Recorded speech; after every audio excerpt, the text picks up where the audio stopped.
Guys দেখেন এই মাত্র রোদ ছিল কত, প্রচুর রোদ ছিল। এই দেখেন এখন কি বাতাস হইতেছে, কি ধুলা উড়াইতেছে, আকাশ পুরা মেঘলা করে ফেলছে।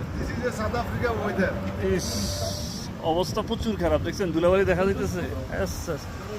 এই যে কি অবস্থা দেখেন, ওই যে দেখেন কিভাবে ধুলা উঠতেছে, দেখছেন পরিবেশটা দেখছেন কি করে ফেলছে।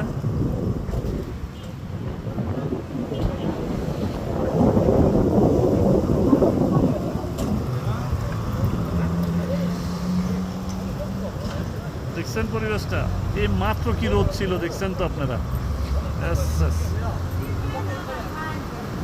এটাই ওয়েদার রে ভাই। এই যে মনির ভাই আছে, আমাদের তালতো আছে, ভাইয়া শাকিল আছে। অবস্থা পারভেজ দোকানদারি করতেছে, পারভেজটা আজকে ভিতরে রাখছি, পারভেজটা হাওয়া খাইতে বাইরে দেই নেই, পারভেজের হাওয়া খাওয়ান লাগছে না। পারভেজের দোকানদারি করুক, কাস্টমার হলে বিজি পারভেজ।